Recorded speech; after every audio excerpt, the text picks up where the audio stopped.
1 ਸਾਲ ਹੋਰ रह गया, इलैक्शन होने वाली है। 4 साल की कारगुजारी तो खुश हो अपनी सरकार ਦੀ? ਨਹੀਂ ਦੇਖੋ ਜਿਹੜੇ ਤਾਂ ਕੁਛ ਕੁ ਜਿਹੜੇ ਰੂਟੀਨ ਵਾਲੀ ਮੈਂ ਤਾਂ ਇਹ ਕਹਿਣ ਡਿਆ ਕਿ ਐਕਸਟਰਾ ਆਰਡੀਨਰੀ ਜਿਹੜੀ ਰਿਕੁਆਇਰਮੈਂਟ ਹੈਗੀ ਆ ਉਹ ਸ਼ਾਇਦ ਨਹੀਂ ਪੂਰੀ ਹੋਈ। ਜਿਹੜੇ ਮੇਨ ਇਸ਼ੂਜ਼ ਹੈਗੇ ਆ, ਚਾਹੇ ਉਹ ਡਰੱਗ ਦਾ ਆ, ਚਾਹੇ ਉਹ ਮਾਈਨਿੰਗ ਦਾ ਆ, ਚਾਹੇ ਉਹ ਐਕਸਾਈਜ਼ ਪਾਲਿਸੀ ਦਾ ਆ, ਇਹ ਦੋ ਤਿੰਨ ਚੀਜ਼ਾਂ ਇਹੋ ਜਿਹੀਆਂ ਹੈਗੀਆਂ ਜਿਹਦੇ ਤੇ ਕੋਈ ਬਹੁਤ ਜ਼ਿਆਦਾ ਕੰਮ ਹੋਇਆ ਨਹੀਂ। ਕੈਪਟਨ ਅਮਰਿੰਦਰ ਸਿੰਘ ਤੋਂ ਇਲਾਵਾ ਕੋਈ ਦੂਜਾ ਚਿਹਰਾ ਨਜ਼ਰ ਆਉਂਦਾ ਤੁਹਾਨੂੰ 2022 ਦੇ ਵਿੱਚ? ਕਿ ਉਸ ਲੈਵਲ ਤੇ ਬਹੁਤ ਐਕਸਪਰਟਸ, ਬਹੁਤ ਮੈਚੁਰ ਡਿਸੀਜਨ ਲੈਣ ਦੀ ਜਿਹੜੀ ਉਹ ਜ਼ਰੂਰਤ ਹੁੰਦੀ ਹੈ। ਨਵਜੋਤ ਸਿੰਘ ਸਿੱਧੂ ਹੋਣਾ ਦੀ ਚਰਚਾ ਸੀਗੀ ਕਿ ਹਰੀਸ਼ ਰਾਵਤ ਹੋਣਾ ਨੇ ਕਿਹਾ ਸੀਗਾ ਕਿ ਇਹਨਾਂ ਨੂੰ ਕੋਈ ਅਹੁਦਾ ਮਿਲ ਸਕਦਾ, ਕੋਈ ਵੱਡਾ ਅਹੁਦਾ ਦੇਣ ਦੀ ਹਾਈ ਕਮਾਂਡ ਤਿਆਰੀ ਦੇ ਵਿੱਚ ਆ। ਹਾਲੇ ਤੱਕ ਅਹੁਦਾ ਨਹੀਂ ਮਿਲਿਆ ਉਹਨਾਂ ਨੂੰ, ਕੋਈ ਵੀ ਸਾਲ ਤੋਂ ਘੱਟ ਸਮਾਂ ਰਹਿ ਗਿਆ ਸਰਕਾਰ ਦਾ। ਕੋਈ ਗੱਲਬਾਤ ਹੋਈ ਨਵਜੋਤ ਸਿੰਘ ਸਿੱਧੂ ਹੋਣਾ ਨਾਲ ਇਸ ਬਾਬਤ ਕੋਈ? ਉਹ ਮੇਰੀ ਗੱਲਬਾਤ ਤਾਂ ਹੋ ਜਾਂਦੀ ਹੈ, ਪਰ ਮੈਂ ਵੀ ਜਿੱਦਾਂ ਤੁਸੀਂ ਸੁਣਦੇ ਆ ਉੱਦਾਂ ਮੈਂ ਵੀ ਸੁਣਦਾ ਰਹਿਣਾ ਵੀ ਕੁਝ ਨਾ ਕੁਝ ਦੇਣ ਦੀ ਤਿਆਰੀ। ਵੀ ਇਲੈਕਸ਼ਨ ਵੀ ਅਗਲੀ ਵਾਰੀ ਲੜਨੀ ਹੈ, ਕਿ ਕਾਂਗਰਸ ਤੋਂ ਹੀ ਇਲੈਕਸ਼ਨ ਲੜੋਗੇ ਅਗਲੀ ਵਾਰ? ਇੱਕ ਪਾਸੇ ਜਿੱਥੇ ਪੰਜਾਬ ਦੇ ਵਿੱਚ ਕਿਸਾਨ ਅੰਦੋਲਨ ਦੀ ਚਰਚਾ ਹੋ ਰਹੀ ਹੈ, ਉੱਥੇ ਹੀ ਹੁਣ ਦੂਜੇ ਪਾਸੇ 2022 ਦੀਆਂ ਚੋਣਾਂ ਨੂੰ ਲੈ ਕੇ ਸਿਆਸੀ ਬਾਜ਼ਾਰ ਗਰਮਾਉਣੇ ਸ਼ੁਰੂ ਹੋ ਚੁੱਕੇ ਨੇ। 1 ਤਰੀਕ ਨੂੰ ਪੰਜਾਬ ਸਰਕਾਰ ਦਾ ਬਜਟ ਇਜਲਾਸ ਵੀ ਸ਼ੁਰੂ ਹੋਣ ਜਾ ਰਿਹਾ ਹੈ, ਜਿਸ ਨੂੰ ਲੈ ਕੇ ਵਿਰੋਧੀਆਂ ਨੇ ਕੈਪਟਨ ਸਰਕਾਰ ਨੂੰ ਘੇਰਨ ਦੀ ਤਿਆਰੀ ਸ਼ੁਰੂ ਕਰ ਲਈ ਹੈ। ਵਿਰੋਧੀਆਂ ਦਾ ਇਲਜ਼ਾਮ ਹੈ ਕਿ ਕੈਪਟਨ ਸਰਕਾਰ ਵੱਲੋਂ ਸਰਕਾਰ ਬਣਾਉਣ ਵੇਲੇ ਜਿਹੜੇ ਵਾਅਦੇ ਕੀਤੇ ਗਏ ਸੀ, ਉਹਨਾਂ ਵਾਅਦਿਆਂ ਦੇ ਵਿੱਚੋਂ ਇੱਕ ਵੀ ਵਾਅਦਾ ਜਿਹੜਾ ਉਹ ਪੂਰਾ ਨਹੀਂ ਕੀਤਾ ਗਿਆ। ਮੇਰੇ ਨਾਲ ਕਾਂਗਰਸ ਦੇ ਐਮਐਲਏ ਪ੍ਰਗਟ ਸਿੰਘ ਮੌਜੂਦ ਨੇ, ਇਹਨਾਂ ਦੇ ਨਾਲ ਗੱਲਬਾਤ ਕਰਦੇ ਹਾਂ। ਐਮਐਲਏ ਸਾਹਿਬ ਸਵਾਗਤ ਹੈ ਸਭ ਤੋਂ ਪਹਿਲਾਂ ਟੀਵੀ ਪੰਜਾਬ ਤੇ। ਥੈਂਕ ਯੂ ਜੀ, ਥੈਂਕ ਯੂ। ਅੱਛਾ, ਵਿਰੋਧੀ ਲਗਾਤਾਰ ਸਵਾਲ ਖੜੇ ਕਰ ਰਹੇ ਨੇ, ਕਹਿੰਦੇ ਨੇ ਕਿ ਕੈਪਟਨ ਸਰਕਾਰ ਜਦੋਂ ਬਣਾਉਣੀ ਸੀਗੀ 2017 'ਚ ਵੱਡੇ ਵੱਡੇ ਵਾਅਦੇ ਪੂਰੇ ਕੀਤੇ ਗਏ ਸੀਗੇ, ਪਰ ਪੂਰਾ ਇੱਕ ਨਹੀਂ ਕੀਤਾ ਗਿਆ। ਜਿੱਥੇ ਵਿਰੋਧੀ ਸਵਾਲ ਖੜੇ ਕਰ ਰਹੇ ਨੇ, ਉੱਥੇ ਆਮ ਲੋਕ ਵੀ ਇਹ ਸਵਾਲ ਹੁਣ ਖੜੇ ਕਰਨ ਲੱਗ ਪਏ ਨੇ। ਨਹੀਂ ਦੇਖੋ, ਇਹ ਗੱਲ ਨਹੀਂ ਹੈ। ਦੇਖੋ ਇੱਕ ਤਾਂ ਹੈਗੀਆਂ ਦੇਖੋ ਰੂਟੀਨ ਵਾਲੀਆਂ ਗੱਲਾਂ, ਉਹਦੇ ਵਿੱਚ ਤਾਂ ਦੇਖੋ ਪਰਫਾਰਮੈਂਸ ਮਾੜੀ ਨਹੀਂ ਆ, ਚੰਗੀ ਪਰਫਾਰਮੈਂਸ ਹੈਗੀ ਆ। ਲੇਕਿਨ ਜਿਹੜੇ ਮੇਨ ਇਸ਼ੂਜ਼ ਹੈਗੇ ਆ, ਚਾਹੇ ਉਹ ਡਰੱਗ ਦਾ ਆ, ਚਾਹੇ ਉਹ ਮਾਈਨਿੰਗ ਦਾ ਆ, ਚਾਹੇ ਉਹ ਐਕਸਾਈਜ਼ ਪਾਲਿਸੀ ਦਾ ਆ, ਇਹ ਦੋ ਤਿੰਨ ਚੀਜ਼ਾਂ ਇਹੋ ਜਿਹੀਆਂ ਹੈਗੀਆਂ ਜਿਹਦੇ ਤੇ ਕੋਈ ਬਹੁਤ ਜ਼ਿਆਦਾ ਕੰਮ ਹੋਇਆ ਨਹੀਂ ਹੈ। ਮੇਰਾ ਸਿਰਫ ਇੰਨਾ ਮਤਲਬ ਸੀਗਾ ਕਿ ਆਪਾਂ ਇੰਸਟੈਡ ਕਿ ਆਪਾਂ ਕੌਣ ਬਣਦਾ ਕੌਣ ਨਹੀਂ ਬਣਦਾ ਉਹ ਤਾਂ ਸਮਾਂ ਦੱਸਦਾ, but at the same time ਆਪਾਂ ਉਹ ਕੰਮ ਕਰ ਲਈਏ ਤਾਂ ਕਿ ਹਜੇ ਵੀ ਸਾਲ ਰਹਿੰਦਾ, ਜਦੋਂ ਸਾਲ ਬਾਅਦ ਲੋਕਾਂ 'ਚ ਜਾਈਏ ਤਾਂ ਫਿਰ ਉਹ ਗੱਲ ਜਿਹੜੀ ਆ ਉਹ ਪ੍ਰੈਕਟੀਕਲ ਲੈਵਲ ਤੇ ਜਿਹੜੀ ਕੀਤੀ ਹੋਈ ਆਪਾਂ ਨੂੰ ਮਿਲੇ। ਅੱਛਾ, 4 ਸਾਲ ਹੋ ਗਏ ਨੇ ਸਰਕਾਰ ਨੂੰ, 1 ਸਾਲ ਹੋਰ ਰਹਿ ਗਿਆ, ਇਲੈਕਸ਼ਨ ਹੋਣ ਵਾਲੀ ਹੈ। 4 ਸਾਲ ਦੀ ਕਾਰਗੁਜ਼ਾਰੀ ਤੋਂ ਖੁਸ਼ ਹੋ ਆਪਣੀ ਸਰਕਾਰ ਦੀ? ਨਹੀਂ ਦੇਖੋ, ਜਿਹੋ ਜਿਹੇ ਸਰਕਮਸਟੈਂਸਸ ਸੀ ਜਾਂ ਫਾਈਨੈਂਸ਼ੀਅਲ ਹਾਲਾਤ ਸੀ, ਮੇਰਾ ਖਿਆਲ ਉਹਦੇ ਵਿੱਚ ਕੋਈ ਇਸ਼ੂ ਨਹੀਂ ਹੈਗਾ। ਇਸ਼ੂ ਤਾਂ ਮੇਰੇ ਜਿਹੜੇ, ਕਿਉਂਕਿ ਮੈਂ ਪਿਛਲੇ ਸਾਲ ਪਹਿਲਾਂ ਵੀ ਇੱਕ ਚਿੱਠੀ ਲਿਖੀ ਸੀ, ਕਿਉਂਕਿ ਜਿਹੜੇ ਮੇਜਰ ਇਸ਼ੂ ਹੁੰਦੇ ਆ, ਕਿਉਂਕਿ ਮੇਜਰ ਇਸ਼ੂ ਇਹ ਆ ਕਿ ਡਰੱਗ ਦਾ ਇਸ਼ੂ ਹੈਗਾ, ਮਾਈਨਿੰਗ ਦਾ ਇਸ਼ੂ ਹੈਗਾ, ਔਰ ਉਹਦੇ ਨਾਲ ਨਾਲ ਜਿਹੜਾ ਹੈਗਾ ਆ ਐਕਸਾਈਜ਼ ਪਾਲਿਸੀ ਦਾ ਇਸ਼ੂ ਹੈਗਾ। ਪਿਛਲੀ ਵਾਰੀ ਜਿਹੜਾ ਹੈਗਾ ਆ ਜਿਹੜਾ food scam, power purchase agreement, ਇਹ ਇਸ਼ੂ ਹੈਗੇ ਆ ਜਿਹੜੇ ਇਹਨੂੰ ਮੇਜਰਲੀ ਸੋਲਵ ਕਰਨ ਦੀ ਜ਼ਰੂਰਤ ਹੈਗੀ ਆ। ਬੇਅਦਬੀਆਂ ਦਾ ਇਸ਼ੂ ਹੈਗਾ, ਜਿਨ੍ਹਾਂ ਨੂੰ ਸੋਲਵ ਕਰਨ ਦੀ ਜ਼ਰੂਰਤ ਹੈਗੀ ਆ, ਇਹ ਇਸ਼ੂ ਆ। ਬਾਕੀ ਰੂਟੀਨ ਦੇ ਵਿੱਚ ਸਾਡੀ ਕਾਰਗੁਜ਼ਾਰੀ ਮਾੜੀ ਨਹੀਂ ਹੈ। ਬਿਲਕੁਲ ਰੂਟੀਨ ਦੀ ਗੱਲ ਠੀਕ ਹੈ, ਪਰ ਇਹੀ ਵਾਅਦੇ ਸੀਗੇ, ਵੱਡੇ ਇਸ਼ੂ ਇਹੀ ਸੀਗੇ। ਬੇਅਦਬੀ ਦਾ ਮਾਮਲਾ ਸੀਗਾ, ਡਰੱਗ ਦੀ ਸਮੱਸਿਆ ਸੀਗੀ, ਘਰ ਨੌਕਰੀ ਦਾ ਵਾਅਦਾ ਪੂਰਾ ਕੀਤਾ ਗਿਆ। ਇਹੀ ਵੱਡੇ ਇਸ਼ੂ ਸੀ ਜਿਨ੍ਹਾਂ ਦੇ ਉੱਪਰ ਇਲੈਕਸ਼ਨ ਲੜੀ ਗਈ। ਲੱਗਦਾ ਇਹਨਾਂ 'ਚੋਂ ਕੋਈ ਪੂਰਾ ਹੋਇਆ ਨਹੀਂ? ਦੇਖੋ ਜਿਹੜੇ ਤਾਂ ਕੁਛ ਕੁ ਜਿਹੜੇ ਰੂਟੀਨ ਵਾਲੀ ਮੈਂ ਤਾਂ ਇਹ ਕਹਿਣ ਡਿਆ ਕਿ ਐਕਸਟਰਾ ਆਰਡੀਨਰੀ ਜਿਹੜੀ ਰਿਕੁਆਇਰਮੈਂਟ ਹੈਗੀ ਆ ਉਹ ਸ਼ਾਇਦ ਨਹੀਂ ਪੂਰੀ ਹੋਈ। ਲੇਕਿਨ at the same time yes, ਕਿਉਂਕਿ ਸਮੂਥ ਐਡਮਿਨਿਸਟ੍ਰੇਸ਼ਨ ਸੀਗੀ, ਕਿਉਂਕਿ ਇਹ ਚੀਜ਼ਾਂ ਤਾਂ ਹੈਗੀਆਂ। ਪਰ ਆ ਜਿਹੜੀਆਂ 5-6 ਚੀਜ਼ਾਂ ਜਿਹੜੀਆਂ, ਕਿਉਂਕਿ ਮੈਂ ਪਿਛਲੇ ਸਾਲ ਵੀ ਇਹਨਾਂ ਨੂੰ ਲੈਟਰ ਵੀ ਲਿਖਿਆ ਸੀਗਾ ਵੀ ਇਹਦੇ ਤੇ ਆਪਾਂ ਨੂੰ ਕੰਮ ਕਰਨ ਦੀ ਜ਼ਰੂਰਤ ਹੈ। ਮੇਰਾ ਤਾਂ ਸਿਰਫ ਇਹ ਹੈ ਕਿ ਡੈਮੋਕ੍ਰੇਸੀ ਦੀ ਪ੍ਰੋਬਲਮ ਕਿੱਥੇ ਆ ਗਈ ਵੀ ਅਸੀਂ ਉਹ ਚੀਜ਼ਾਂ ਨੂੰ, ਜਿਹੜੀਆਂ ਚੀਜ਼ਾਂ ਬੇਸਿਕਲੀ ਕਰਨ ਦੀ ਜ਼ਰੂਰਤ ਹੈਗੀ, ਉਹ ਕਈ ਵਾਰੀ ਚੀਜ਼ਾਂ ਨੂੰ ਅਸੀਂ ਇਗਨੋਰ ਕਰ ਦਿੰਦੇ ਹਾਂ। ਅਤੇ ਉਹ ਇਗਨੋਰ ਨਾ ਕਰੋ, ਆਪਾਂ ਹਜੇ ਵੀ ਆਪਣੇ ਕੋਲ 1 ਸਾਲ ਹੈਗਾ ਅਤੇ ਆਪਾਂ ਉਹਦੇ 'ਤੇ ਕੰਮ ਕਰੀਏ। ਅੱਛਾ, ਸਾਲ ਬਾਅਦ ਇਲੈਕਸ਼ਨ ਆਉਣ ਵਾਲੀ ਹੈ, ਤੁਸੀਂ ਵੀ ਲੋਕਾਂ ਦੇ ਵਿੱਚ ਜਾ ਕੇ ਵਿਚਰੋਗੇ, ਆਪਣੀ 4 ਸਾਲ ਦੀ ਕਾਰਗੁਜ਼ਾਰੀ ਗਿਣਾਓਗੇ। ਜੇਕਰ ਪ੍ਰਗਟ ਸਿੰਘ ਹੋਣਾ ਨੇ 4 ਸਾਲ ਦੀ ਕਾਰਗੁਜ਼ਾਰੀ ਨੂੰ ਲੈ ਕੇ 10 'ਚੋਂ ਨੰਬਰ ਦੇਣੇ ਹੋਣ ਆਪਣੀ ਸਰਕਾਰ ਨੂੰ, ਤਾਂ ਕਿੰਨੇ ਦਿਓਗੇ? ਨਹੀਂ, ਨੰਬਰ ਤਾਂ ਯਾਰ ਦੇਖੋ ਤੁਸੀਂ ਦਿਓਗੇ ਜਾਂ ਲੋਕੀ ਦੇਣਗੇ। ਨੰਬਰ ਬਾਰੇ ਤਾਂ, ਕਿਉਂਕਿ ਮੈਂ ਇਹ ਕਹਿੰਦਾ ਕਿ ਮੰਨ ਲਓ ਜਿੱਦਾਂ ਮੇਰਾ ਹੀ ਹਲਕਾ ਆ, 160-65 ਕਰੋੜ ਦੇ ਜਿਹੜੇ ਕੰਮ ਆ, ਆਲਮੋਸਟ ਸੀਵਰੇਜ ਦਾ ਆ, ਵੇਸਟ ਆਪਣੀ ਜਿਹੜਾ ਗੜਾ ਡਰੇਨ ਹੈਗਾ ਆ ਉਹਦਾ ਹੈਗਾ, ਪਿੰਡਾਂ ਦੇ ਵਿੱਚ ਵੀ ਠੀਕ ਪੈਸੇ ਆਏ ਹੈਗੇ ਆ। ਸ਼ਹਿਰ ਦੇ ਵਿੱਚ ਵੀ ਠੀਕ ਪੈਸੇ ਲੱਗੇ ਹੈਗੇ ਆ। ਆਲਦੋ ਮੈਂ ਆਪਣੀ ਜਿਹੜੀ ਕਾਰਪੋਰੇਸ਼ਨ ਤੋਂ ਇੰਨਾ ਜ਼ਿਆਦਾ ਖੁਸ਼ ਨਹੀਂ ਹੈਗਾ, ਕਿਉਂਕਿ ਮੈਨੂੰ ਐ ਹੁੰਦਾ ਰਿਐਲਿਟੀ ਇਹ ਆ ਵੀ ਜਿਹੜੀ ਗੱਲ ਹੋ ਸਕਦੀ ਆ ਜਦੋਂ ਉਹ ਨਹੀਂ ਕਰਦੇ, ਉਹ ਤੁਹਾਡੀ ਕਮਜ਼ੋਰੀ ਆ। ਕਈ ਚੀਜ਼ਾਂ ਹੋ ਨਹੀਂ ਸਕਦੀਆਂ, ਮੰਨ ਲਓ ਫਾਈਨੈਂਸ਼ੀਅਲੀ ਸਰਕਾਰ ਦੇ ਹਾਲਾਤ ਸਭ ਨੂੰ ਪਤਾ ਹੈਗੇ ਆ, ਇਹ ਕੋਈ ਰਾਕਟ ਸਾਇੰਸ ਨਹੀਂ ਹੈ। ਕਈ ਚੀਜ਼ਾਂ ਨਹੀਂ ਹੋ ਸਕਦੀਆਂ, ਪਰ ਜਿਹੜੀਆਂ ਚੀਜ਼ਾਂ ਹੋ ਸਕਦੀਆਂ ਉਹ ਤਾਂ ਸਾਨੂੰ ਕਰਨ ਦੀ ਜ਼ਰੂਰਤ ਹੈ ਨਾ। ਮੇਰੀ ਤਾਂ ਕੁਐਸਚਨਿੰਗ ਜਿਹੜੀ ਆ ਨਾ, ਜਿਹੜੀ ਕਿੰਤੂ ਪਰੰਤੂ ਆ, ਸਿਰਫ ਉਸ ਗੱਲ ਤੇ ਹੁੰਦੀ ਹੈ।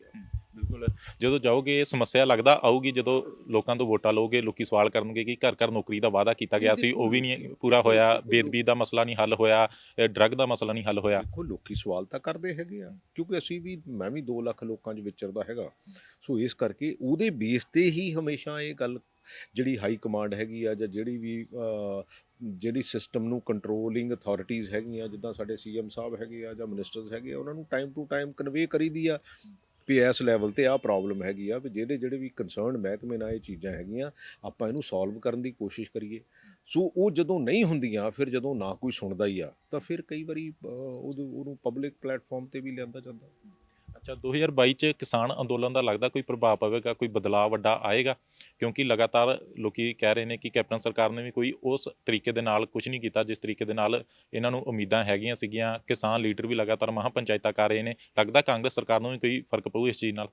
ਨਹੀਂ, ਮੈਨੂੰ ਬਹੁਤਾ ਨਹੀਂ ਲੱਗਦਾ, ਕਿਉਂਕਿ ਦੇਖੋ ਦੇਖੋ ਇਹ ਕਿਸਾਨ ਜਥੇਬੰਦੀਆਂ ਤਾਂ ਪਹਿਲਾਂ ਹੀ 31-32 ਹੈਗੀਆਂ। ਦੂਜੀ ਗੱਲ ਇਹ ਆ ਕਿ ਅਸੀਂ ਵੀ ਸਪੋਰਟ ਕਰਦੇ ਆ। ਮੈਨੂੰ ਲੱਗਦਾ ਕੋਈ ਇਹੋ ਜਿਹਾ ਪੰਜਾਬੀ ਕਿਸੇ ਵਰਗ ਦਾ ਵੀ ਨਹੀਂ ਹੋਊਗਾ ਜਿਹੜੇ ਇਸ ਮੂਵਮੈਂਟ ਨੂੰ ਸਪੋਰਟ ਨਹੀਂ ਕੀਤਾ। ਜਿਹੜੀ ਗੱਲ ਠੀਕ ਹੈਗੀ ਆ ਉਹਨੂੰ ਸਪੋਰਟ ਕਰਨ ਦੀ ਜ਼ਰੂਰਤ ਹੈਗੀ ਆ।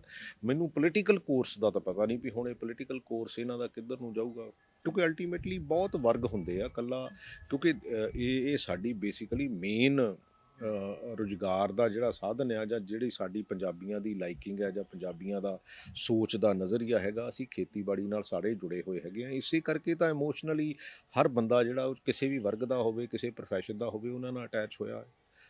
ਤੇ ਇਹਨੂੰ ਕਨਵਰਟੇਬਿਲਟੀ ਇਨਟੂ ਏ ਪੋਲੀਟੀਕਲ ਸਿਸਟਮ, ਮੈਨੂੰ ਇਹਦੇ ਬਾਰੇ ਬਹੁਤਾ ਮੈਂ ਕਹਾਂ ਕਿ ਮੈਨੂੰ ਇਹਦੀ ਵਿਜ਼ੂਅਲਾਈਜੇਸ਼ਨ ਬਹੁਤੀ ਹੈ, ਮੈਨੂੰ ਲੱਗਦਾ ਨਹੀਂ ਹੈ ਕਿ ਬਹੁਤ ਜ਼ਿਆਦਾ ਵਿਜ਼ੂਅਲਾਈਜੇਸ਼ਨ ਹੋਈ। ਅੱਛਾ, ਸਥਾਨਕ ਚੋਣਾਂ ਦੇ ਵਿੱਚ ਵੱਡੀ ਜਿੱਤ ਹੋਈ ਕਾਂਗਰਸ ਦੀ, ਜਿਹਦੇ ਤੋਂ ਬਾਅਦ ਸੁਨੀਲ ਜਾਖੜ ਹੋਣਾ ਨੇ ਕਿਹਾ ਕਿ ਕੈਪਟਨ ਫॉर 2022 ਲਈ ਉਹਨਾਂ ਨੇ ਕੈਪਟਨ ਅਮਰਿੰਦਰ ਸਿੰਘ ਨੂੰ ਦੁਬਾਰਾ ਤੋਂ ਜਿਹੜਾ ਉਹਨਾਂ ਨੇ ਕਿਹਾ, ਤੁਸੀਂ ਇਸ ਗੱਲ ਨਾਲ ਸਹਿਮਤ ਹੈਗੇ ਹੋ? ਕਿਉਂਕਿ ਜਿਸ ਤਰੀਕੇ ਨਾਲ ਤੁਸੀਂ ਕਹਿ ਰਹੇ ਹੋ ਕਿ ਵੱਡੇ ਜਿਹੜੇ ਵਾਅਦੇ ਸੀਗੇ, ਜਿਹੜੇ ਹੋ ਸਕਦੇ ਸੀਗੇ, ਉਹ ਵੀ ਪੂਰੇ ਨਹੀਂ ਹੋਏ।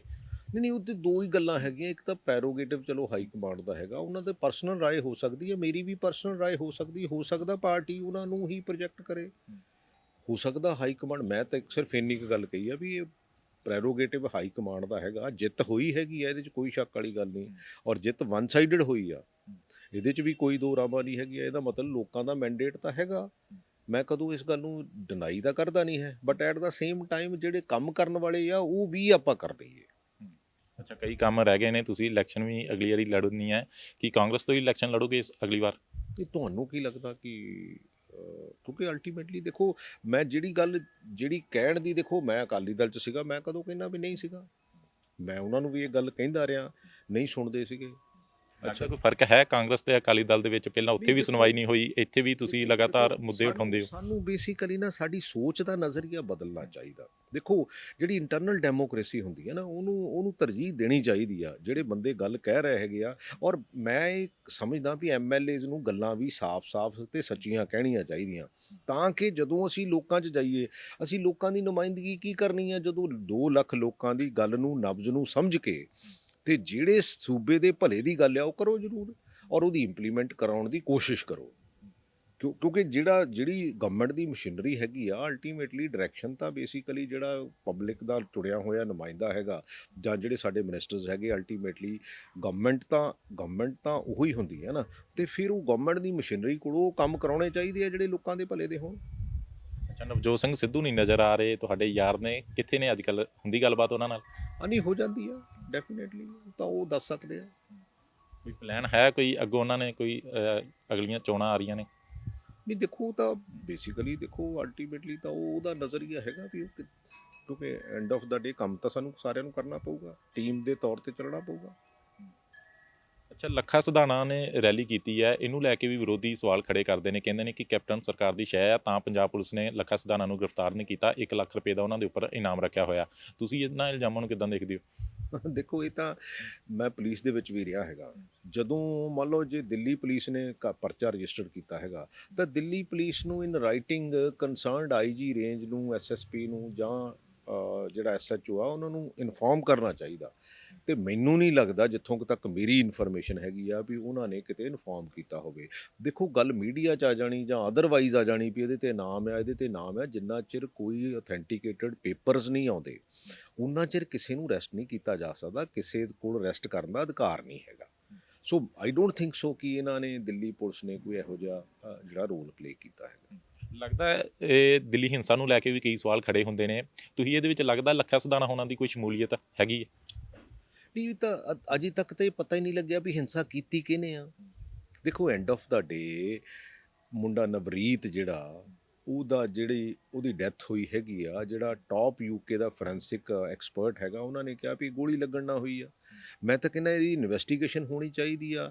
ਇਹ ਪੋਲੀਟੀਕਲ ਲੈਵਲ 'ਤੇ ਵੀ, ਇਹ ਜਥੇਬੰਦੀਆਂ ਦੇ ਲੈਵਲ 'ਤੇ ਵੀ ਇਹਨਾਂ ਨੂੰ ਬਹੁਤ ਮਤਲਬ ਉਹਦੇ ਨਾਲ ਉਭਾਰਨਾ ਚਾਹੀਦਾ ਵੀ ਐਕਚੁਅਲੀ ਵਾਇਲੈਂਸ ਕੀਤੀ ਕਿਹਨੇ ਆ, ਕਿਉਂਕਿ ਅਲਟੀਮੇਟਲੀ ਉਹਨਾਂ ਨੇ ਇਨਵੈਸਟੀਗੇਟ ਨਹੀਂ ਕੀਤਾ। ਅੱਛਾ, ਫਿਰ ਦੂਸਰੀ ਗੱਲ ਆ, ਜੇ ਲਾਲ ਕਿਲੇ ਦੇ ਉੱਤੇ ਵੀ ਜਿਹੜਾ ਸਾਡਾ ਨੈਸ਼ਨਲ ਫਲੈਗ ਹੈ ਉਹਦੀ ਕੋਈ ਬੇਅਦਬੀ ਨਹੀਂ ਹੋਈ ਹੈਗੀ, ਕੋਈ ਇਦਾਂ ਦਾ ਇਸ਼ੂ ਤਾਂ ਹੋਇਆ ਨਹੀਂ ਹੈਗਾ। ਮੈਂ ਤਾਂ ਆਈ ਫੇਲ ਟੂ ਅੰਡਰਸਟੈਂਡ ਕਿ ਹਾਂ ਵੀ ਇਹ ਗਵਰਨਮੈਂਟ ਕਿਉਂ ਇਦਾਂ ਦੀਆਂ ਗੱਲਾਂ ਪ੍ਰੋਜੈਕਟ ਕਰਨੀਆਂ ਚਾਹੁੰਦੀਆਂ। ਇਹ ਤਾਂ ਨਹੀਂ ਕਰਨੀਆਂ ਚਾਹੁੰਦੀਆਂ ਵੀ ਪੰਜਾਬੀਅਤ ਨੂੰ, ਕਿਸਾਨੀ ਨੂੰ, ਇਹਨਾਂ ਨੂੰ ਬਦਨਾਮ ਕਰੀਏ। ਸੋ ਇਦਾਂ ਦੀਆਂ ਗੱਲਾਂ ਨਾ ਕਰੀਏ, ਸਮਾਂ ਤੇ ਚੰਗੇ ਪਾਸੇ ਨੂੰ ਸੋਚ ਕੇ ਚੰਗੀ એનર્ਜੀ ਜਿਹੜੀ ਆ ਪੋਜ਼ਿਟਿਵ ਪਾਸੇ ਨੂੰ ਲਾਈਏ। ਔਰ ਪੰਜਾਬੀ ਇੱਕ ਗੱਲ ਬੜੀ ਕਲੀਅਰ ਹੈ ਕਿ ਸਾਨੂੰ ਚਾਹੇ ਗੁਰੂਆਂ ਦੀ ਫਿਲਾਸਫੀ ਕਹਿ ਲਓ, ਚਾਹੇ ਗੁਰੂਆਂ ਦੀ ਸਾਨੂੰ ਸਿੱਖਿਆ ਕਹਿ ਲਓ, ਕਿ ਇੱਥੇ ਕਦੀ ਵੀ ਹਿੰਦੂ, ਸਿੱਖ, ਮੁਸਲਿਮ, ਈਸਾਈ ਇੱਥੇ ਅਲੱਗ-ਅਲੱਗ ਨਹੀਂ ਹੋ ਸਕਦੇ। ਔਰ ਨਾ ਇਹ ਮੈਨੂੰ ਲੱਗਦਾ, ਨਾ ਇਹ ਕੋਸ਼ਿਸ਼ ਹੀ ਕਰਨ, ਨਾ ਇਹ ਮੈਨੂੰ ਲੱਗਦਾ ਸਕਸੈਸਫੁਲੀ ਹੋਣੀ ਹੈਗੀ। ਸੋ ਇਸ ਕਰਕੇ ਅਸੀਂ ਪੋਲਰਾਈਜੇਸ਼ਨ ਇੱਥੇ ਤਾਂ ਪੰਜਾਬ ਦੇ ਵਿੱਚ ਤਾਂ ਨਹੀਂ ਹੁੰਦੀ। ਸੋ ਇਸ ਕਰਕੇ ਸਰਕਾਰਾਂ ਨੂੰ ਚਾਹੀਦਾ ਇੱਕ ਚੰਗੀ ਸੋਚ ਰੱਖ ਕੇ, ਇੱਕ ਪੋਜ਼ਿਟਿਵ ਸੋਚ ਰੱਖ ਕੇ ਜਿਹੜੇ ਇਸ਼ੂਜ਼ ਹੈਗੇ ਆ ਉਹਨੂੰ, ਔਰ ਇਸੇ ਤਰ੍ਹਾਂ ਹੀ ਜਥੇਬੰਦੀਆਂ ਨੂੰ ਵੀ ਚਾਹੀਦਾ ਵੀ ਮੈਂ ਨਾ ਮਾਨੂੰ ਵਾਲੀ ਉਹਦੇ ਤੇ ਨਹੀਂ ਅਡਿੱਗ ਰਹਿਣਾ ਚਾਹੀਦਾ। ਸਾਨੂੰ ਬੇਸਿਕਲੀ ਜਿਹੜੀ ਗੱਲ ਠੀਕ ਹੈਗੀ ਆ ਦੋਨੇ ਪਾਸਿਆਂ ਨੂੰ, ਦੇਖੋ ਮੈਨੂੰ ਤਾਂ ਐਂ ਵੀ ਲੱਗਦਾ ਹੈਗਾ ਕਿ ਡਾਇਵਰਸੀਫਿਕੇਸ਼ਨ ਜਿਹੜੀ ਆ ਕੱਲ੍ਹ ਨੂੰ ਝੋਨੇ ਦੀ, ਕਿਉਂਕਿ ਪਾਣੀ ਸਾਡਾ ਹੌਲੀ ਹੌਲੀ ਥੱਲੇ ਜਾ ਰਿਹਾ। 142 ਬਲਾਕਸ ਦੇ ਵਿੱਚੋਂ 135 ਬਲਾਕਸ ਜਿਹੜੇ ਆਲਮੋਸਟ ਡਰਾਈ ਜ਼ੋਨ ਦੇ ਵਿੱਚ ਹੈਗੇ ਆ। ਅਸੀਂ ਕੱਲ੍ਹ ਨੂੰ ਡਾਇਵਰਸੀਫਿਕੇਸ਼ਨ ਕਰਨੀ ਆ, ਕੋਈ ਆਪਾਂ ਇੱਦਾਂ ਦੀ ਗੱਲ ਕਰੀਏ ਵੀ ਸਾਨੂੰ ਡਾਇਵਰਸੀਫਿਕੇਸ਼ਨ ਲਈ ਮਦਦ ਕਰੇ government of India, state government ਕਰੇ, ਤਾਂ ਕਿ ਸਾਡੀ ਜਿਹੜੀ ਕਿਸਾਨੀ ਆ ਉਹ ਜਿੰਦਾ ਵੀ ਰਵੇ, ਪ੍ਰੋਫਿਟੇਬਲ ਵੀ ਰਵੇ ਤੇ ਉਹ ਚੰਗੇ ਪਾਸੇ ਨੂੰ ਵੀ ਤੁਰ ਪਵੇ। ਔਰ ਅਸੀਂ ਆਉਣ ਵਾਲੇ ਸਮਿਆਂ 'ਚ ਜਿਹੜਾ ਲੋਕਾਂ ਕੋਲ ਸੌਰੀ ਫਿਗਰ ਨਾ ਫੀਲ ਕਰੀਏ, ਕਿਉਂਕਿ ਦੇਖੋ ਜੇ 5-7 ਸਾਲਾਂ ਤੋਂ ਹੀ ਸਾਡਾ ਪਾਣੀ ਮੁੱਕ ਗਿਆ, ਬੰਜਰ ਧਰਤੀ ਹੋ ਗਈ, ਫਿਰ ਅਸੀਂ ਖੇਤੀ ਵੀ ਕਾਹਦੇ ਨਾਲ ਕਰ ਲਾਂਗੇ, ਕਿਉਂਕਿ ਪਾਣੀ ਤੋਂ ਬਿਨਾਂ ਤਾਂ ਖੇਤੀ ਨਹੀਂ ਹੋ ਸਕਦੀ। ਔਰ ਅਸੀਂ ਇੰਨਾ ਪੈਸਟੀਸਾਈਡ ਓਵਰ ਯੂਜ਼ ਕਰਕੇ ਅਸੀਂ ਜਿਹੜਾ ਆ ਸਾਡਾ ਜਿਹੜਾ ਕੈਂਸਰ ਦਾ ਜਾਂ ਹੋਰ ਬਿਮਾਰੀਆਂ ਜਿਹੜੀਆਂ ਉਹਦਾ ਵਹਾਅ ਬਹੁਤ ਵੱਧ ਰਿਹਾ। ਇਹ ਸਾਨੂੰ ਇਹਦੇ 'ਤੇ ਬੜੇ ਡੈਫਥ ਨਾਲ ਜਿਹੜੇ ਚੰਗੇ ਐਕਸਪਰਟਸ ਹੈਗੇ ਇਸ ਫੀਲਡ ਦੇ, ਉਹਨਾਂ ਨੂੰ ਸਟੱਡੀ ਕਰਵਾ ਕੇ ਉਹਦੇ 'ਤੇ ਸਾਨੂੰ ਜਿਹੜੀਆਂ ਪਾਲਿਸੀਜ਼ ਆ ਉਹਨੂੰ ਰੀਫਰੇਮ ਕਰਨ ਦੀ ਜ਼ਰੂਰਤ ਹੈਗੀ ਆ, ਉਹਦੇ 'ਤੇ ਮਿਹਨਤ ਕਰਨ ਦੀ ਜ਼ਰੂਰਤ ਹੈ। ਅਸੀਂ ਜਿੰਨੀ એનર્ਜੀ ਨੈਗੇਟਿਵ ਪਾਸੇ ਨੂੰ ਲਾਉਂਦੇ ਆ, ਜੇ ਅਸੀਂ ਸਾਰੇ ਜਣੇ ਪੋਜ਼ਿਟਿਵ ਪਾਸੇ ਨੂੰ ਲਾਈਏ ਤਾਂ ਉਹਦੇ ਨਾਲ ਕਈ ਚੀਜ਼ਾਂ ਆਉਣ ਵਾਲੇ ਸਮੇਂ ਲਈ, ਯੰਗਸਟਰਸ ਲਈ ਚੰਗੀਆਂ ਚੀਜ਼ਾਂ ਅਸੀਂ ਜਿਹੜੀਆਂ ਪੈਦਾ ਕਰ ਸਕਦੇ ਹਾਂ। ਅੱਛਾ ਐਮਐਲਏ ਸਾਹਿਬ, ਲੋਕ ਬੜੇ ਦੁਖੀ ਨਜ਼ਰ ਆ ਰਹੇ ਨੇ। ਕੇਂਦਰ ਸਰਕਾਰ ਨੇ ਜਿਸ ਤਰੀਕੇ ਦੇ ਨਾਲ ਪੈਟਰੋਲ ਦੇ ਰੇਟ, ਡੀਜ਼ਲ ਦੇ ਰੇਟ ਵਧਾਏ ਨੇ, ਮਹਿੰਗਾਈ ਵੱਧਦੀ ਜਾ ਰਹੀ ਹੈ, ਪੰਜਾਬ ਸਰਕਾਰ ਤੋਂ ਵੀ ਕੋਈ ਬਹੁਤੇ ਖੁਸ਼ ਨਹੀਂ ਹੈਗੇ। ਕਿਸਾਨ ਅੱਗੇ ਹੋ ਕੇ ਆਪਣੀ ਲੜਾਈ ਆਪ ਲੜ ਰਹੇ ਨੇ। ਲੱਗਦਾ ਕਿ ਆਉਣ ਵਾਲੇ ਦਿਨਾਂ ਦੇ ਵਿੱਚ ਕਿਸਾਨ ਲੀਡਰ ਵੀ ਰਾਜਨੀਤੀ 'ਚ ਨਿੱਤਰ ਸਕਦੇ ਨੇ? ਦੇਖੋ ਜਿਹਦਾ ਵੀ ਮਨ ਹੈਗਾ, ਕਿਸੇ ਨੂੰ ਕੋਈ ਰੋਕ ਤਾਂ ਸਕਦਾ ਨਹੀਂ। ਪੰਜਾਬੀ ਤਾਂ ਹਰ ਲੀਡਰ ਆ, ਪੰਜਾਬੀ ਤਾਂ ਪਿੰਡ 'ਚ ਦੇਖ ਲਓ, ਹਰ ਬੰਦਾ ਸਰਪੰਚ ਬਣਨ ਨੂੰ ਤੁਰਿਆ ਫਿਰਦਾ। ਸੋ ਇਸ ਕਰਕੇ ਇਹ ਤਾਂ ਕੋਈ ਰੌਲੇ ਵਾਲੀ ਗੱਲ ਨਹੀਂ, ਜਿਹਦਾ ਕੋਈ ਦਿਲ ਕਰਦਾ ਜ਼ਰੂਰ ਕਰੇ, ਲੇਕਿਨ ਸੋਚ ਸਮਝ ਕੇ ਚੰਗੇ ਪਾਸੇ ਨੂੰ, ਤਾਂ ਕਿ ਅਸੀਂ ਕਲੈਕਟਿਵਲੀ ਕੁਝ ਚੀਜ਼ਾਂ ਜਿਹੜੀਆਂ, ਦੇਖੋ ਲੀਡਰਸ਼ਿਪ ਇੱਕ ਗੱਲ ਹੁੰਦੀ ਆ, ਲੇਕਿਨ ਵਿਜ਼ੂਅਲਾਈਜੇਸ਼ਨ ਕਰਨੀ ਜਾਂ ਚੀਜ਼ਾਂ ਨੂੰ ਉਧਰ ਨੂੰ ਤੋਰਨਾ ਜਿੱਧਰ ਨੂੰ ਆਉਣ ਵਾਲਾ ਸਮਾਂ ਜਿਹੜਾ ਡਿਮਾਂਡ ਕਰਦਾ, ਤਾਂ ਕਿ ਸਾਡੀ ਨਵੀਂ ਜਨਰੇਸ਼ਨ ਜਿਹੜੀ ਆ ਚੰਗੇ ਪਾਸੇ ਨੂੰ ਅਸੀਂ ਲੈ ਕੇ ਜਾ ਸਕੀਏ। ਇੰਨੀ ਲੈਗੇਸੀ ਹੁੰਦੀ, ਇੱਥੇ ਬੈਠਾ ਤਾਂ ਬਹੁਤਾ ਦੇਰ ਕਿਸੇ ਨੇ ਰਹਿਣਾ ਨਹੀਂ ਹੁੰਦਾ। ਅੱਛਾ, ਆਖਰੀ ਸਵਾਲ ਆ ਮੇਰਾ, ਕੈਪਟਨ ਅਮਰਿੰਦਰ ਸਿੰਘ ਤੋਂ ਇਲਾਵਾ ਕੋਈ ਦੂਜਾ ਚਿਹਰਾ ਨਜ਼ਰ ਆਉਂਦਾ ਤੁਹਾਨੂੰ 2022 ਦੇ ਵਿੱਚ? ਦੇਖੋ ਐਂਡ ਆਫ ਦਾ ਡੇ ਕੋਈ ਨਾ ਕੋਈ ਤਾਂ, ਦੇਖੋ ਮੈਂ ਜਿੱਦਾਂ ਪਹਿਲਾਂ ਕਹਿ ਕੇ ਹਟਿਆ ਨਾ ਵੀ ਸਾਰੀ ਉਮਰ ਤਾਂ ਕਿਸੇ ਨੇ ਬੈਠੇ ਨਹੀਂ ਰਹਿਣਾ ਹੁੰਦਾ, ਤੇ ਤੁਸੀਂ ਕਿਸੇ ਨੂੰ ਟਰਾਈ ਕਰੋਗੇ। ਦੇਖੋ ਕੀ ਹੁੰਦਾ, ਵੈਸੇ ਤਾਂ ਲੀਡਰਸ਼ਿਪ ਬਿਲਡਅਪ ਕਰਨੀ ਚਾਹੀਦੀ ਆ। ਐਕਚੁਅਲੀ ਪੋਲੀਟੀਕਲ ਸਿਸਟਮ ਦੇ ਵਿੱਚ ਨਾ ਲੀਡਰਸ਼ਿਪ ਕਿਲ ਕਰਨ ਲੱਗ ਪਏ। ਉਹਦਾ ਹੋਇਆ ਨੁਕਸਾਨ ਕੀ, ਜਦੋਂ ਇੱਕ ਬੰਦਾ ਚਲੇ ਜਾਂਦਾ ਉਹਦੇ ਤੋਂ ਬਾਅਦ ਬਹੁਤ ਵੱਡੀ ਲੈਗੇਸੀ, ਬਹੁਤ ਵੱਡਾ ਗੈਪ ਰਹਿ ਜਾਂਦਾ। ਦੇਖੋ ਜਿਹੜੇ ਤਾਂ ਯੰਗਸਟਰਸ ਆ ਉਹਨਾਂ ਨੂੰ ਵੀ ਇਸ ਗੱਲ ਨੂੰ ਸੋਚਣਾ ਚਾਹੀਦਾ ਵੀ ਅਸੀਂ ਸਿੱਖੀਏ ਕੁਛ ਨਾ ਕੁਛ। ਜਿਹੜੀ ਨਵੀਂ ਲੀਡਰਸ਼ਿਪ ਆ ਉਹ ਵੀ ਸਿੱਖੇ, ਮੈਚਿਓਰਿਟੀ ਸਿੱਖੇ। ਬਹੁਤ ਚੀਜ਼ਾਂ ਸਰਦਾਰ ਪ੍ਰਕਾਸ਼ ਸਿੰਘ ਬਾਦਲ ਕੋਲੋਂ ਬਹੁਤ ਚੀਜ਼ਾਂ ਸਿੱਖਣ ਨੂੰ ਮਿਲਦੀਆਂ, ਕੈਪਟਨ ਅਮਰਿੰਦਰ ਸਿੰਘ ਕੋਲੋਂ ਬਹੁਤ ਚੀਜ਼ਾਂ ਸਿੱਖਣ ਨੂੰ ਮਿਲਦੀਆਂ। ਪਰ ਜਿਹੜੀਆਂ ਚੀਜ਼ਾਂ ਕੁਝ ਚੰਗੀਆਂ ਹੈਗੀਆਂ ਉਹਨੂੰ ਲੈ ਲਓ, ਜਿਹੜੀਆਂ ਕੁਛ ਨਹੀਂ ਚੰਗੀਆਂ ਹੈਗੀਆਂ ਉਹਨੂੰ ਛੱਡ ਦਿਓ। ਔਰ ਉਹਦੇ ਨਾਲ ਹੋਊਗਾ ਕਿ ਹੌਲੀ ਹੌਲੀ ਜਿਹੜੀ ਲੀਡਰਸ਼ਿਪ ਦੇ ਵਿੱਚ ਕੰਟੀਨਿਊਟੀ ਰਹੂਗੀ। ਜਿਹਦੇ ਵਿੱਚ ਹੀ ਕੰਟੀਨਿਊਟੀ ਰਹੂਗੀ ਉਹ ਸਿਸਟਮ ਸੰਭਲਿਆ ਰਹੂਗਾ। ਜਦੋਂ ਬਹੁਤ ਵੱਡਾ ਗੈਪ ਹੋ ਜਾਊਗਾ ਉਹ ਸਿਸਟਮ ਜਿਹੜਾ ਕਿਤੇ ਨਾ ਕਿਤੇ ਕਮਜ਼ੋਰ ਹੋ ਜਾਊਗਾ। ਔਰ ਜਦੋਂ ਸਿਸਟਮ ਕਮਜ਼ੋਰ ਹੋਇਆ, ਜਦੋਂ ਵੀਕ ਹੋਇਆ, ਉਦੋਂ ਫਿਰ ਉਹਦੇ ਵਿੱਚ ਬਹੁਤ ਵੱਡੇ ਖਲਾਅ ਪੈਦਾ ਹੁੰਦੇ ਆ। ਕਿਉਂਕਿ ਅਲਟੀਮੇਟਲੀ ਜਿਹੜੇ ਡਿਸੀਜਨ ਹੁੰਦੇ ਆ, ਕਿਉਂਕਿ ਜਦੋਂ ਉਸ ਲੈਵਲ ਤੇ ਡਿਸੀਜਨ ਲੈਂਦੇ ਆ, ਉਹ ਡਿਸੀਜਨ ਜੇ ਮੰਨ ਲਓ ਆਪਣੀ ਪੰਜਾਬ ਦੀ ਹੁਣ ਪਾਪੂਲੇਸ਼ਨ 3 ਕਰੋੜ ਆ ਤਾਂ 3 ਕਰੋੜ ਲੋਕਾਂ ਨੂੰ ਅਫੈਕਟ ਕਰਦੇ ਹੈਗੇ ਆ ਜਿਹੜੀਆਂ ਵੀ ਪਾਲਿਸੀਜ਼ ਆ, ਜਿਹੜੇ ਵੀ ਡਿਸੀਜਨ ਆ। ਇਸੇ ਕਰਕੇ ਉਸ ਲੈਵਲ ਤੇ ਬਹੁਤ ਐਕਸਪਰਟਸ, ਬਹੁਤ ਮੈਚਿਓਰ ਡਿਸੀਜਨ ਲੈਣ ਦੀ ਜਿਹੜੀ ਉਹ ਜ਼ਰੂਰਤ ਹੁੰਦੀ ਹੈ। ਅੱਛਾ, ਇੱਕ ਸਵਾਲ ਮੇਰਾ ਰਹਿ ਗਿਆ। ਨਵਜੋਤ ਸਿੰਘ ਸਿੱਧੂ ਹੋਣਾ ਦੀ ਚਰਚਾ ਸੀਗੀ ਕਿ ਹਰੀਸ਼ ਰਾਵਤ ਹੋਣਾ ਨੇ ਕਿਹਾ ਸੀਗਾ ਕਿ ਇਹਨਾਂ ਨੂੰ ਕੋਈ ਅਹੁਦਾ ਮਿਲ ਸਕਦਾ, ਕੋਈ ਵੱਡਾ ਅਹੁਦਾ ਦੇਣ ਦੀ ਹਾਈ ਕਮਾਂਡ ਤਿਆਰੀ ਦੇ ਵਿੱਚ ਆ। ਹਾਲੇ ਤੱਕ ਅਹੁਦਾ ਨਹੀਂ ਮਿਲਿਆ ਉਹਨਾਂ ਨੂੰ, ਕੋਈ ਵੀ ਸਾਲ ਤੋਂ ਘੱਟ ਸਮਾਂ ਰਹਿ ਗਿਆ ਸਰਕਾਰ ਦਾ। ਕੋਈ ਗੱਲਬਾਤ ਹੋਈ ਨਵਜੋਤ ਸਿੰਘ ਸਿੱਧੂ ਹੋਣਾ ਨਾਲ ਇਸ ਬਾਬਤ ਕੋਈ? ਦੇਖੋ ਮੇਰੀ ਗੱਲਬਾਤ ਤਾਂ ਹੋ ਜਾਂਦੀ ਹੈ, ਪਰ ਮੈਂ ਵੀ ਜਿੱਦਾਂ ਤੁਸੀਂ ਸੁਣਦੇ ਆ ਉੱਦਾਂ ਮੈਂ ਵੀ ਸੁਣਦਾ ਰਹਿੰਦਾ ਵੀ ਕੁਝ ਨਾ ਕੁਝ ਦੇਣ ਦੀ ਤਿਆਰੀ ਹੈ। ਤਾਂ ਹੁਣ ਜਿੰਨਾ ਚਿਰ ਨਹੀਂ ਹੁੰਦਾ ਉਨਾ ਚਿਰ ਤਾਂ ਮੇਰਾ ਖਿਆਲ ਹੈ ਮੈਨੂੰ ਕੋਈ ਇਹਦੇ ਤੇ ਕਮੈਂਟ ਨਹੀਂ ਕਰਨਾ ਬਣਦਾ। ਜੀ, ਸਵਾਲ ਤੁਹਾਨੂੰ ਤਾਂ ਹੋ ਜਾਂਦਾ, ਕਹਿੰਦੇ ਪ੍ਰਗਟ ਸਿੰਘ ਨਜ਼ਦੀਕੀ ਨੇ ਕਾਫੀ, ਸ਼ਾਇਦ ਤੁਹਾਨੂੰ ਜਾਣਕਾਰੀ ਹੋਵੇ ਕਿ ਉਹਨਾਂ ਨੂੰ ਉਹਦਾ ਮਿਲ ਸਕਦਾ ਜਾਂ ਅਜੇ ਦੇਰ ਲੱਗੇਗੀ ਕੋਈ? ਮੈਂ ਤਾਂ ਇਹਦੇ ਵਿੱਚ ਕੋਈ ਬਹੁਤਾ, ਕਿਉਂਕਿ ਗੱਲ ਤਾਂ ਹੁੰਦੀ ਰਹਿੰਦੀ ਹੈ, but at the same time ਇਹ ਤਾਂ ਜਿੰਨਾ ਚਿਰ ਹੋ ਨਹੀਂ ਜਾਂਦਾ, ਜਿੱਦਾਂ ਤੁਸੀਂ ਸੁਣਦੇ ਆ, ਮੰਨ ਲਓ ਮੈਂ ਨਵਜੋਤ ਕੋਲੋਂ ਹੀ ਸੁਣ ਲੈਂਦਾ ਹੋਊਗਾ, but at the same time ਜਿੰਨਾ ਚਿਰ ਇਹ ਹੋ ਨਹੀਂ ਜਾਂਦਾ, ਉਹ ਜਦੋਂ ਹੋ ਗਿਆ ਫਿਰ ਤਾਂ ਆਪਣੇ ਸਾਰਿਆਂ ਦੇ ਸਾਹਮਣੇ ਆ ਜਾਣਾ। ਧੰਨਵਾਦ ਗੱਲਬਾਤ ਕਰਨ ਦੇ ਲਈ। ਸੋ ਇਹ ਕਾਂਗਰਸ ਦੇ ਐਮਐਲਏ ਪ੍ਰਗਟ ਸਿੰਘ ਹੋਣੀ ਨੇ, ਜਿਨ੍ਹਾਂ ਨੇ ਗੱਲਬਾਤ ਕੀਤੀ ਹੈ ਵਿਸਤਾਰ ਦੇ ਨਾਲ। ਕਿਹਾ ਕਿ ਕੈਪਟਨ ਸਰਕਾਰ ਦੀ 4 ਸਾਲ ਦੀ ਜਿਹੜੀ ਕਾਰਗੁਜ਼ਾਰੀ ਹੈ, ਇਹਦੇ ਵਿੱਚ ਜਿਹੜੇ ਵੱਡੇ ਵਾਅਦੇ ਸੀਗੇ, ਜਿਹੜੇ ਪੂਰੇ ਹੋ ਸਕਦੇ ਸੀਗੇ, ਉਹ ਪੂਰੇ ਨਹੀਂ ਕੀਤੇ ਗਏ। ਕਿਉਂਕਿ 2017 ਦੇ ਵਿੱਚ ਸਰਕਾਰ ਬਣਾਉਣ ਵੇਲੇ ਵੱਡੇ ਵਾਅਦੇ ਕੀਤੇ ਗਏ ਸੀਗੇ ਕਿ ਨਸ਼ਾ ਖਤਮ ਹੋ ਜਾਊਗਾ ਜਾਂ ਮਾਈਨਿੰਗ ਖਤਮ ਹੋ ਜਾਊਗੀ, ਘਰ ਘਰ ਨੌਕਰੀ ਦਿੱਤੀ ਜਾਏਗੀ। ਇਹ ਕੁਝ ਵੱਡੇ ਜਿਹੜੇ ਵਾਅਦੇ ਕੀਤੇ ਸੀਗੇ, ਕੁਝ ਵੱਡੇ ਇਸ਼ੂ ਸੀਗੇ ਜਿਹੜੇ ਪੂਰੇ ਨਹੀਂ ਕੀਤੇ ਗਏ। ਤੇ 2022 ਦੀਆਂ ਚੋਣਾਂ ਦੇ ਵਿੱਚ ਜਦੋਂ ਚੋਣਾਂ ਆਉਣਗੀਆਂ, ਲੋਕਾਂ ਤੋਂ ਵੋਟਾਂ ਮੰਗੀਆਂ ਜਾਣਗੀਆਂ, ਤਾਂ ਇਹਨਾਂ ਚੀਜ਼ਾਂ ਦੇ ਨਾਲ ਮੁਸ਼ਕਿਲ ਵੀ ਜਿਹੜੀ ਆ ਉਹ ਖੜੀ ਜ਼ਰੂਰ ਹੋਵੇਗੀ। ਕੈਮਰਾਮੈਨ ਰਵਿੰਦਰ ਕੁਮਾਰ ਦੇ ਨਾਲ ਮਨਪ੍ਰੀਤ ਸਿੰਘ ਕਾਲੂ, ਟੀਵੀ ਪੰਜਾਬ, ਜਲੰਧਰ। ਸਤਿ ਸ਼੍ਰੀ ਅਕਾਲ ਜੀ, ਮੈਂ ਨਿਰਮਲ ਮਾਨ ਪੂਰਾ ਡੈਟ ਸੈਟਲਮੈਂਟ ਤੋਂ। ਇਹ ਤੁਸੀਂ ਵੀਡੀਓ ਦੇਖ ਰਹੇ ਸੀ ਟੀਵੀ ਪੰਜਾਬ ਦੇ ਉੱਤੇ। ਇਹੋ ਜਿਹੇ ਹੋਰ ਜਾਣਕਾਰੀ ਭਰਪੂਰ ਵੀਡੀਓ ਦੇਖਣ ਵਾਸਤੇ ਟੀਵੀ ਪੰਜਾਬ ਦੇ ਚੈਨਲ ਨੂੰ ਸਬਸਕ੍ਰਾਈਬ ਕਰੋ ਤੇ ਨਾਲ ਹੇਠ ਦਿੱਤੇ ਹੋਏ ਬੈਲ ਆਈਕਨ ਦੇ ਬਟਨ ਦਬਾਓ। ਸਤਿ ਸ਼੍ਰੀ ਅਕਾਲ।